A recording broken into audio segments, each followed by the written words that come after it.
बच्चों, पिछले वीडियो में हम बहुभुज के परिमाप के बारे में चर्चा किए थे और इस वीडियो में हम देखने वाले हैं बहुभुज के क्षेत्रफल के बारे में। तो सबसे पहले हम पढ़ेंगे चतुर्भुज के क्षेत्रफल के लिए। ठीक है, कि चतुर्भुज का क्षेत्रफल जो है वो हम कैसे निकालते हैं। तो चतुर्भुज जो होते हैं वो कई तरह के होते हैं। सबसे पहला जो है वो हम वर्ग का क्षेत्रफल पढ़ने वाले हैं। लेट सपोज हमारे पास एक फिगर है, ठीक है, इस तरीके से, और ये जो है इसी को हम वर्ग बोलते हैं। वर्ग जो होता है उसकी चारों भुजाएं जो होती हैं बराबर होते हैं और सभी कोण होते हैं 90 अंश के। ठीक है, तो ये जो हमारे पास फिगर है ये दिया गया है वर्ग। ठीक है, तो वर्ग का क्षेत्रफल अगर हमें ज्ञात करना है तो सबसे पहले हमको पता होना चाहिए उसकी भुजा की लंबाई। ठीक है, तो मान लो इसकी ये जो भुजा है इस भुजा की लंबाई हमको दिया गया है। भुजा की लंबाई लेट सपोज ये जो लंबाई है इसकी ये दिया गया है 5 सेंटीमीटर। ठीक है, तो हमें ज्ञात करना है कि इस वर्ग का क्षेत्रफल क्या होगा। तो वर्ग का क्षेत्रफल का एक फार्मूला होता है जो कि होता है भुजा गुणे भुजा, या फिर कह सकते हैं इसी को भुजा की घात 2 या भुजा स्क्वायर। ठीक है, इसी को पढ़ते हैं हम भुजा स्क्वायर या फिर भुजा की घात 2। और किसी की भी घात अगर 2 है तो हम इसका मतलब होता है कि हम इस भुजा को 2 बार उसी से गुणा कराएंगे, यानी मतलब भुजा की घात 2 बराबर हो जाएगा भुजा गुणे भुजा। ठीक है, किसी भी चीज़ की घात अगर 2 होती है इसका मतलब होता है उसका घात जो है अगर 2 है तो इसका मतलब है उसको उसी चीज़ से हम 2 बार गुणा करा देंगे। ठीक है, तो ये हो जाएगा भुजा गुणे भुजा। ठीक है, अब क्या करेंगे, ये भुजा का जो भी मान है हम यहाँ पर लिख देंगे। भुजा की लंबाई जो है वो दिया गया है 5 सेंटीमीटर। ठीक है, तो यहाँ पर हो जाएगा 5 सेंटीमीटर और इसको हम इसी से गुणा कराएंगे 5 गुणे 5 और ये हो जाएगा 25 सेंटीमीटर स्क्वायर। ठीक है, जो क्षेत्रफल होता है उसकी इकाई जो होती है वो यूनिट स्क्वायर में ही लिखा जाता है। ठीक है, जैसे मान लो इसका जो भुजा की लंबाई थी वो सेंटीमीटर में थी, तो इसका जब हम क्षेत्रफल निकालेंगे तो क्षेत्रफल हमें लिखना पड़ेगा सेंटीमीटर स्क्वायर। ठीक है, ये कहाँ से आता है इसको अगर हमें समझना है तो इसको हम इधर थोड़ा सा समझा देते हैं आपको कि ये सेंटीमीटर स्क्वायर क्यों लिखा जाता है। तो हमें देखो यहाँ पर इसकी भुजा की लंबाई जो पता थी वो 5 सेंटीमीटर पता थी, 5 नहीं है 5 सेंटीमीटर। तो हम यहाँ पर अगर भुजा की लंबाई लिख रहे हैं तो 5 ना लिखकर हम लिख सकते हैं 5 सेंटीमीटर। ठीक है, और उसको हम उसी से गुणा कराएंगे, यानी मतलब 5 सेंटीमीटर से गुणा कराएंगे तो नंबर का तो गुणा हो गया 25 मिल गया। ठीक है, लेकिन जब सेंटीमीटर इंटू सेंटीमीटर करेंगे तो ये हो जाएगा सेंटीमीटर स्क्वायर। ठीक है, कहने का मतलब जब किसी भी चीज़ को उसी सेम चीज़ से मल्टीप्लाई कराया जाता है तो उसकी पावर हम 2 भी लिख सकते हैं, तो ये हो जाएगा 25 सेंटीमीटर स्क्वायर। ठीक है, तो इसीलिए हम यहाँ पर सेंटीमीटर स्क्वायर लिखते हैं। और हर जगह जब भी हम क्षेत्रफल की बात करेंगे तो वहाँ हमें आंसर जो मिलेगा वो यूनिट स्क्वायर में ही मिलेगा। ठीक है, उस यूनिट की स्क्वायर जरूर लगी रहेगी। ठीक है, सो इसके बाद में अब हम बात करते हैं आयत के क्षेत्रफल के। ठीक है, कि आयत का क्षेत्रफल कैसे निकालते हैं। तो आयत का क्षेत्रफल निकालने के लिए हमें 2 चीज़ें पता होनी चाहिए। पहली एक चीज़ जो है वो हमें पता होना चाहिए आयत की लंबाई, और दूसरी चीज़ है आयत की चौड़ाई। आयत क्या होता है, ये जो फिगर बना हुआ है इसी को हम आयत बोलते हैं। और आयत की लंबाई क्या होगी, ये जो लंबी वाली भुजा है इसी को हम लंबाई बोलते हैं। ठीक है, जो जिसकी लंबाई ज़्यादा होगी उसको हम लंबाई बोलेंगे, और जिसकी लंबाई ये वाली जो साइड है इसकी लंबाई कम है इसलिए हम इसको चौड़ाई बोलेंगे। ठीक है, तो ये दोनों जो है लंबाई और चौड़ाई हो जाएगी। इसकी लंबाई मान लो यहाँ पर हमको दिया गया है 12। ठीक है, 12 सेंटीमीटर मान लो हमको इसकी लंबाई दी गई है, और चौड़ाई जो है वो लेट सपोज दिया गया है 8 सेंटीमीटर। ठीक है, इस तरीके से ये जो आयत दिया गया है इस आयत की लंबाई और चौड़ाई दिया गया है। तो आयत क्या होता है, आयत की जो भुजाएं होती हैं है ना, वो अपोजिट भुजा यानी मतलब विपरीत भुजा वो बराबर होती है, यानी मतलब जितनी लंबी भुजा ये वाली होगी उतनी ही लंबी भुजा ये वाली भी होगी। और चौड़ाई में ये जो चौड़ाई ये वाला है उतनी ही चौड़ाई ये इसकी भी होगी, है ना, यानी मतलब ये दोनों भुजाएं जो हैं ये खड़ी खड़ी भुजाएं ये भी क्या होंगी, दोनों की लंबाई जो होगी बराबर होगी। ठीक है, तो अब आयत का क्षेत्रफल जो है वो क्या होता है, आयत का क्षेत्रफल अगर हमें पता करना है तो हम लंबाई और चौड़ाई को गुणा कर देंगे। ठीक है, तो आयत का क्षेत्रफल बराबर होता है लंबाई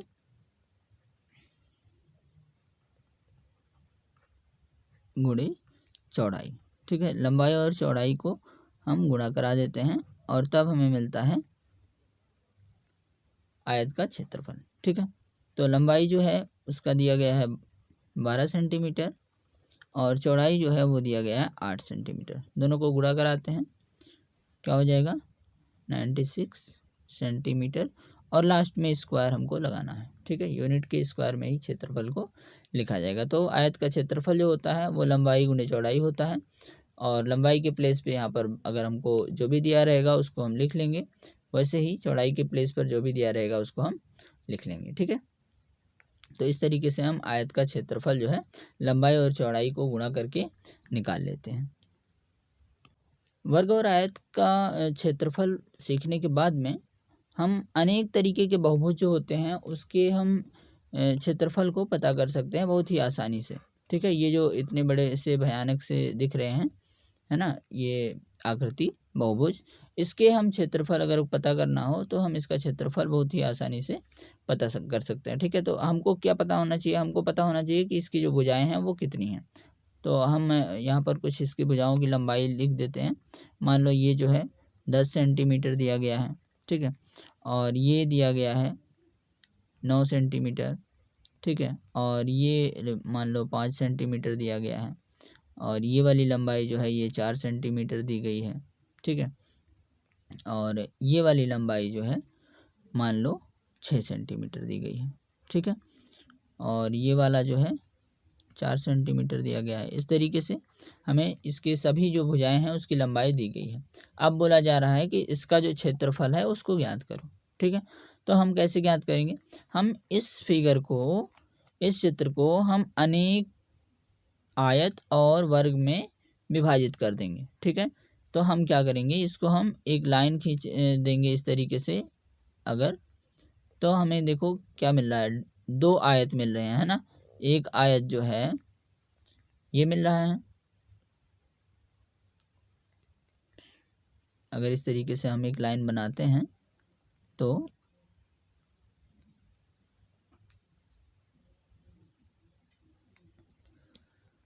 यहाँ पर ये नीचे देखो एक आयत मिल रहा है और ऊपर भी एक आयत मिल रहा है। ठीक है, जिसकी लंबाई जो है वो 5 सेंटीमीटर है और चौड़ाई 4 सेंटीमीटर है। ये जो ऊपर वाला आयत मिल रहा है और नीचे वाला जो आयत मिल रहा है इसकी लंबाई देखो 10 सेंटीमीटर है और चौड़ाई है 4 सेंटीमीटर। ठीक है, तो इस तरीके से हमें 2 आयत मिल रहे हैं। ठीक है, तो अब इन दोनों आयत का हम क्षेत्रफल निकाल के दोनों के आयत का क्षेत्रफल अगर हम जोड़ देते हैं तो हमको मिलता है पूरे बहुभुज का क्षेत्रफल। ठीक है, क्षेत्रफल क्या होता है, जो भी इसके अंदर में स्थान घेर रहा है, जो भी बीच में स्थान बना हुआ है, खाली स्थान, उसी को हम इसका क्षेत्रफल बोलते हैं। तो यहाँ पर क्या है, यहाँ पर इस तरीके से अगर देखा जाए तो यहाँ पर जो है इस वाले में जितना स्थान है, इस वाले में जितना स्थान है, दोनों को पता कर लेंगे, दोनों का क्षेत्रफल ज्ञात कर लेंगे। उसके बाद में हम दोनों को जोड़ देंगे तो हमें पूरे का जो है क्षेत्रफल मिल जाएगा। तो सबसे पहले हम ऊपर वाले का क्षेत्रफल ज्ञात करते हैं। ठीक है, यानी कह सकते हैं क्षेत्रफल 1, है ना, क्षेत्रफल 1 जो है उसको ज्ञात करते हैं। क्या हो जाएगा, लंबाई गुणे चौड़ाई हो जाएगा और लंबाई यहाँ पर दिया गया 5 सेंटीमीटर, चौड़ाई है 4 सेंटीमीटर। तो इसको लिख सकते हैं हम 5 गुणे 4 और इसको गुणा कराएंगे तो ये हो जाएगा 20 सेंटीमीटर स्क्वायर। ठीक है, स्क्वायर लगाना नहीं भूलना है। उसके बाद हम क्षेत्रफल 2 पता करते हैं, यानी मतलब नीचे वाला जो आयत है उसका क्षेत्रफल क्या होगा। तो यहाँ पर देखो लंबाई जो है वो 10 दिया गया है और चौड़ाई दिया गया है 4। तो हम इसको 10 और 4 को गुणा करा देंगे, 10 गुणे 4 और ये हो जाएगा 40 सेंटीमीटर स्क्वायर। ठीक है, तो यहाँ पर पहले वाले चित्र का भी क्षेत्रफल मिल गया, दूसरे वाले भी आयत का क्षेत्रफल मिल गया। अब हम दोनों के क्षेत्रफल को जोड़ देंगे और जो हमको मिलने वाला है वही हो जाएगा बहुभुज का क्षेत्रफल। ठीक है, तो हम लिखेंगे बहुभुज का क्षेत्रफल बराबर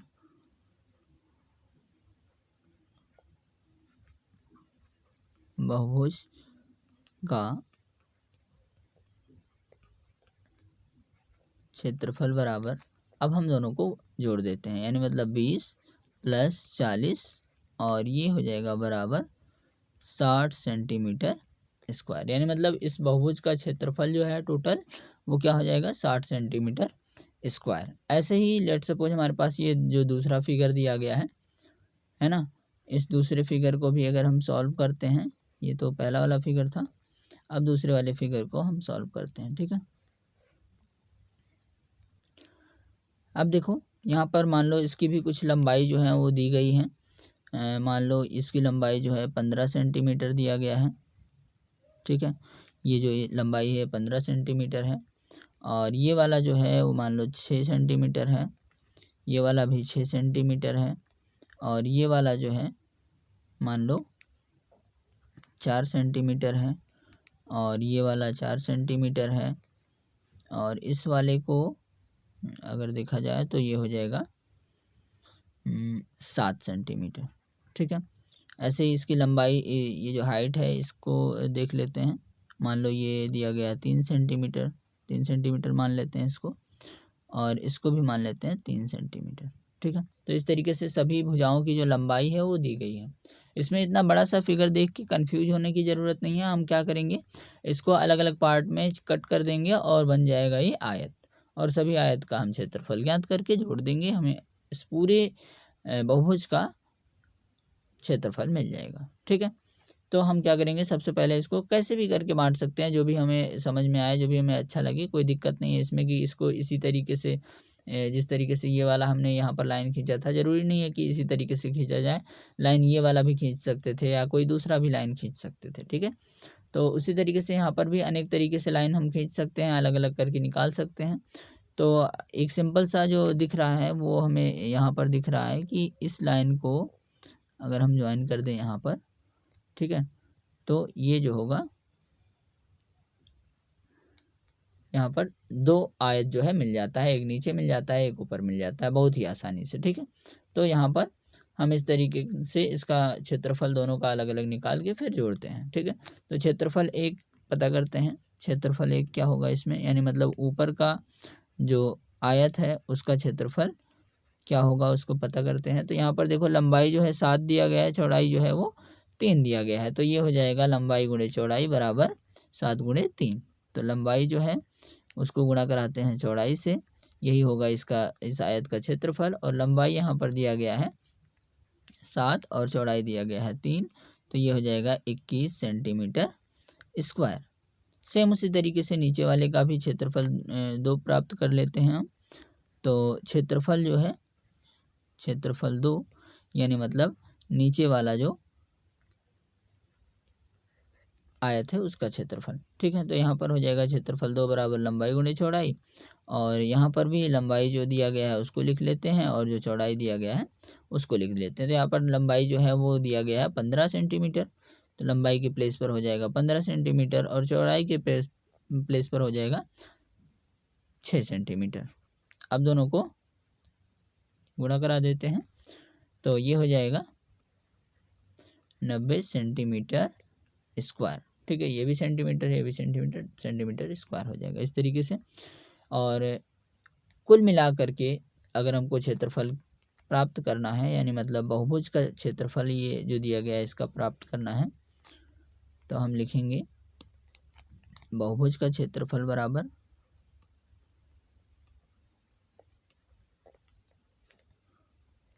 बहुभुज का क्षेत्रफल। अब हम क्या करेंगे, बहुभुज का क्षेत्रफल पता करने के लिए दोनों को हम जोड़ देंगे, तो ये हो जाएगा 21 + 90, और ये हो जाएगा इक्वल 111 सेंटीमीटर स्क्वायर। ठीक है, तो इस तरीके से अगर हमको कितना भी टफ फिगर दे दिया जाए, कितना भी टफ बहुभुज दे दिया जाए इस तरीके से, तो हम उसका जो क्षेत्रफल है वो हम निकाल सकते हैं। कैसे निकालेंगे, हम सबसे पहले उसको अलग अलग पार्ट में, अलग अलग आयत में बदल लेंगे। ठीक है, और उसके बाद में फिर हम सबका अलग अलग फाइंड कर लेंगे, ज्ञात कर लेंगे कि सबका क्षेत्रफल है वो क्या होगा, और फिर उसके बाद में हम सभी को जोड़ देंगे, तो वो मिल जाएगा हमें पूरे बहुभुज का क्षेत्रफल। ठीक है, इसके बाद में अब हम त्रिभुज के क्षेत्रफल की बात करते हैं कि अगर हमारे पास त्रिभुज है, अभी तक हम चतुर्भुज देख रहे थे कि जितने भी चतुर्भुज होते हैं, जैसे कि यहाँ पर वर्ग था, आयत था, है ना, इस इन सब का हम देख रहे थे कि किस तरीके से इसका हम क्षेत्रफल ज्ञात करते हैं। तो अब हम देखेंगे कि त्रिभुज का क्षेत्रफल जो है वो कैसे ज्ञात करते हैं। ठीक है, तो त्रिभुज भी अनेक तरीके से होते हैं। सभी त्रिभुज का अलग अलग हम देखेंगे कि अगर मान लो समबाहु त्रिभुज है तो फिर उसका क्षेत्रफल क्या होगा, विषमबाहु त्रिभुज है तो उसका क्षेत्रफल क्या होगा। तो इस तरीके से हम सबका अलग अलग देखेंगे। तो अभी त्रिभुज का एक बेसिक से त्रिभुज का क्षेत्रफल का फार्मूला भी पढ़ते हैं कि अगर मान लो हमारे पास एक त्रिभुज दिया गया है, ठीक है, और इस त्रिभुज का जो है नहीं बताया गया हमको किस तरीके का त्रिभुज है, या फिर इसमें जो है नहीं बताया गया है कि ये किस तरीके का त्रिभुज है, तो हम इसका क्षेत्रफल कैसे निकालेंगे। तो यहाँ पर क्या करेंगे, हम यहाँ पर एक फार्मूला लगाते हैं जो कि होता है आधार गुणे ऊंचाई।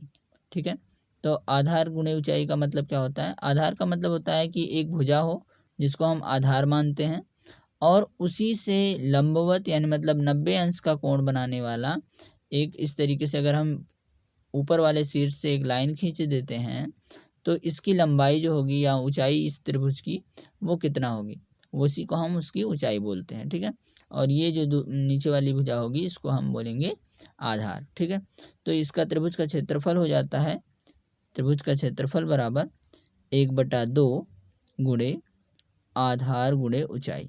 ठीक है, आधार गुणे ऊंचाई, ये होता है फार्मूला त्रिभुज के क्षेत्रफल का। तो मान लो हमारे पास ये जो त्रिभुज दिया गया है इसके आधार और ऊंचाई हमको प्राप्त हो, अगर पता हो तो हम किस तरीके से पता करेंगे त्रिभुज का क्षेत्रफल। तो मान लो ये नीचे वाला जो आधार है इसकी लंबाई दी गई है। ठीक है, मान लो इसकी जो लंबाई है वो दी गई है 8 सेंटीमीटर। ठीक है, ये जो लंबाई है इसको मान लो दिया गया है 8 सेंटीमीटर। ऐसे ही ये जो ऊंचाई है ना, इस ऊंचाई की लंबाई मान लो हमको दिया गया है 7 सेंटीमीटर, इस तरीके से। ठीक है, तो अब हमको पता करना है त्रिभुज का क्षेत्रफल क्या होगा। तो हम सीधे से क्या करेंगे, आधार और ऊंचाई का मान जो है उसको रख देंगे 1/2 गुणे आधार जो है वो दिया गया है 8 सेंटीमीटर, तो यहाँ पर हो जाएगा 8 सेंटीमीटर, गुणे ऊंचाई दिया गया है 7 सेंटीमीटर, तो ऊंचाई के प्लेस पर लिख देंगे हम 7 सेंटीमीटर। अब इसके बाद क्या करेंगे, ये देखो 2 जो है नीचे है और ये 8 और 7 ऊपर है। ठीक है, तो 8 और 7 के बटा में हम 1 लिख सकते हैं, इसमें कोई दिक्कत नहीं है। जिसके बटे में कुछ नहीं होता उसके बटे में हम 1 लिख सकते हैं। उसके बाद में अब हमें सबका गुणा कराना है, तो गुणा में क्या करते हैं, इस तरीके से तिरछे तिरछे अगर कोई नंबर कट रहा है तो काट सकते हैं। जैसे 2 1 के 2 कट जाएगा और 2 चौक 8 कट जाएगा, तो यहाँ पर 4 सेंटीमीटर हो गया। ठीक है, तो अब क्या करेंगे, ऊपर ऊपर का मल्टीप्लाई करा लेंगे और नीचे नीचे का मल्टीप्लाई करा लेंगे। ठीक है, तो इस तरीके से हमारे पास इसका जो आंसर होगा हो जाएगा 7 चौक 28/1, तो बटा में तो 1 लिखते नहीं हैं, तो यहाँ पर हो जाएगा 28 सेंटीमीटर स्क्वायर। ठीक है, ये जो है त्रिभुज का क्षेत्रफल का, त्रिभुज का जो क्षेत्रफल है वो हमको मिल गया। ठीक है,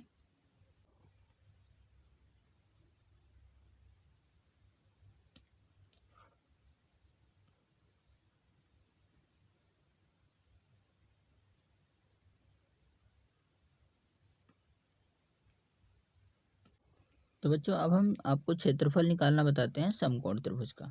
ठीक है, तो सबसे पहले समझते हैं कि समकोण त्रिभुज होता क्या है। तो एक ऐसा त्रिभुज होता है समकोण त्रिभुज जिसमें एक एंगल जो है वो 90 डिग्री का होता है। ठीक है, इसमें इस तरीके का एक अगर त्रिभुज है, इसमें एक कोण जो होता है वो होता है 90 अंश का। ठीक है, इसी को बोलते हैं हम समकोण त्रिभुज। तो यहाँ पर देखो ये जो है ये तो आधार हो जाएगा, ये वाली लंबाई। ठीक है, और लेकिन ये दूसरी भुजा जो है यही इसकी ऊंचाई हो जाती है। ठीक है, यानी मतलब हमको यहाँ बीच से कोई लाइन नहीं खींचना पड़ता है, हमें ये दूसरी भुजा जो रहती है वही इसकी ऊंचाई के रूप में मिल जाता है। ठीक है, तो हम त्रिभुज का क्षेत्रफल तो जानते ही हैं, आधार गुणे ऊंचाई होता है। तो यहाँ पर आधार गुणे ऊंचाई ना होकर यहाँ पर हम दोनों भुजाओं को हम गुणा करा देते हैं, तो इसके आधार को तो आधार ही लिखते हैं। ठीक है, ये वाली भुजा जो है ये आधार हो जाएगा, और ये वाली भुजा जो होती है इसको हम लंब बोलते हैं। ठीक है, ये जो भुजा है खड़ी खड़ी वाली भुजा इसको हम लंब बोलते हैं।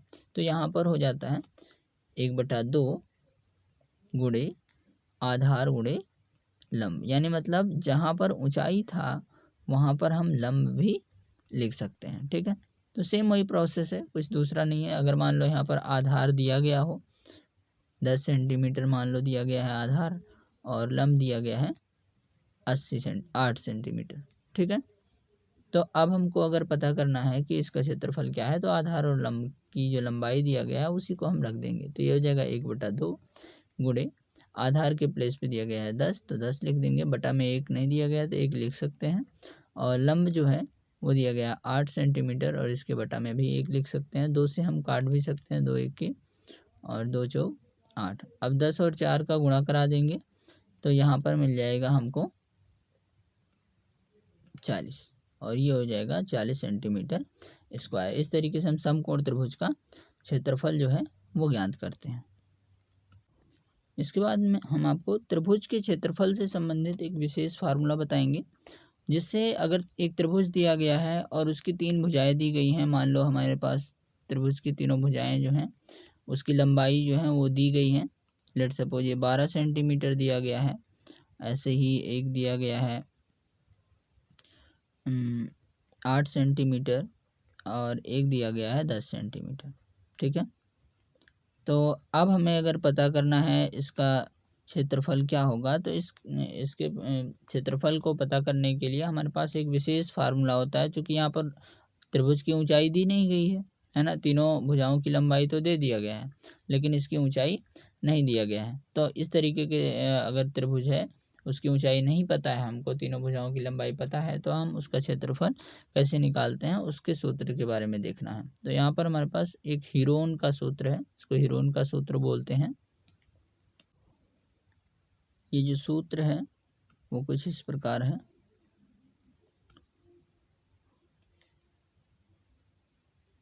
ये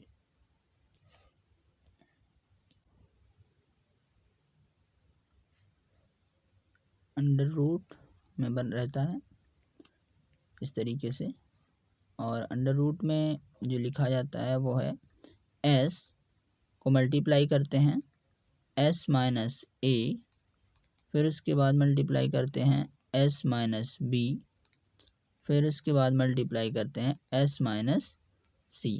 तो अब आप सोच रहे होंगे कि a b c s ये सब क्या चीज़ है। ठीक है, तो यहाँ पर जो है s जो होता है वो इसका परिमाप का आधा होता है। ठीक है, s बराबर होता है, ये जो s दिया गया है s का मतलब होता है परिमाप बटा 2। ठीक है, s मतलब क्या होता है, परिमाप बटा 2। ठीक है, तो s अगर हमको पता करना है तो हम परिमाप को 2 से भाग दे देंगे, हमको s मिल जाएगा। ए बी सी क्या है, ए बी सी इसकी भुजाओं की लंबाई है। ठीक है, किसी को भी हम a मान सकते हैं, किसी को भी हम b मान सकते हैं, कोई दिक्कत नहीं है।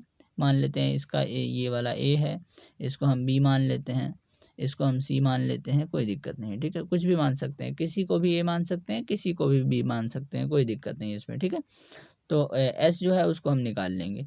s मतलब परिमाप बटा 2 होता है, तो हम सबसे पहले परिमाप ज्ञात करते हैं। तो परिमाप ज्ञात करने के लिए हम क्या करेंगे, तीनों भुजाओं को की लंबाई को जोड़ देंगे। ठीक है, तो ये 10 है, ये 8 है, ये 12 है, तीनों को जोड़ेंगे तो 10 8 18 12 30। ठीक है, तो ये हो जाएगा 30, परिमाप इसका मिल गया 30 सेंटीमीटर, और बटा 2 कर देंगे तो हमको s मिल जाएगा। तो s हमें कितना मिला, 15 सेंटीमीटर। ठीक है, s की लंबाई जो है, s जो है s का मान मिला हमें 15 सेंटीमीटर। अब हम यहाँ पर s और a b c का मान रख देंगे और हमको मिल जाएगा त्रिभुज का क्षेत्रफल। ठीक है, तो यहाँ पर हम इस तरीके से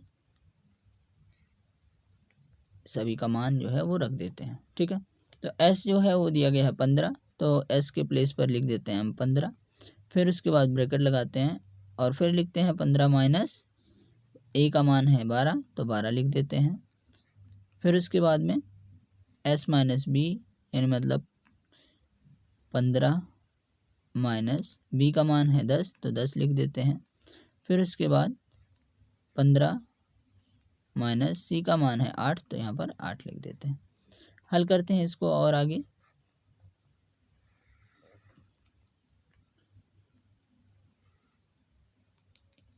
तो यहाँ पर जो है ये हो जाएगा 15 और फिर ब्रैकेट में 15 में से 12 घटाएंगे तो 3 मिल जाएगा। फिर ब्रैकेट में 15 में से 10 घटाएंगे तो 5 मिल जाएगा। फिर उसके बाद ब्रैकेट में 15 में से 8 घटाएंगे तो 7 मिल जाएगा। ठीक है, अब जो भी यहाँ पर हमको मिला है उसका हम गुणा करा देते हैं। ठीक है, तो ये हो जाएगा 15 तिया 45। ठीक है, और फिर गुणा कराते हैं 5 सत्ते 35, तो 45 और 35 का गुणा कराते हैं और उसको हम अंडर रूट में लिख लेते हैं। तो इसका जब हम मल्टीप्लाई करेंगे तो ये हो जाएगा 1575। ठीक है, और अब हमें इसका जो आंसर पता करना है। ठीक है, तो इसका हम वर्गमूल निकाल लेंगे और जो आंसर मिलेगा वही हो जाएगा उतना सेंटीमीटर। जो भी आंसर आएगा उतना सेंटीमीटर स्क्वायर जो होगा वो इसका हो जाएगा क्षेत्रफल। ठीक है, तो इसका वर्गमूल जो है वो आ जाएगा लगभग 39.6 सेंटीमीटर स्क्वायर। ठीक है, तो ये जो है इसका क्षेत्रफल हो गया। वर्गमूल किस तरीके से निकालते हैं इसका एक अलग वीडियो हम बनाए हैं, जिसका जो लिंक है वो डिस्क्रिप्शन में हम दे देंगे, उसे आप देख लीजिएगा कि किस तरीके से वर्गमूल निकाला जाता है, अगर आपको नहीं निकालना आता है तो। ठीक है, तो परिमाप तथा क्षेत्रफल का ये दूसरा वीडियो यहीं पर समाप्त होता है। इसके बाद अगले वीडियो में हम परिमाप और क्षेत्रफल से संबंधित कुछ क्वेश्चन को सॉल्व करेंगे। आई होप सभी कॉन्सेप्ट जो हमने पढ़ाया आपको वो समझ में आया होगा, और अगर समझ में आया है तो वीडियो को लाइक और शेयर ज़रूर कीजिए।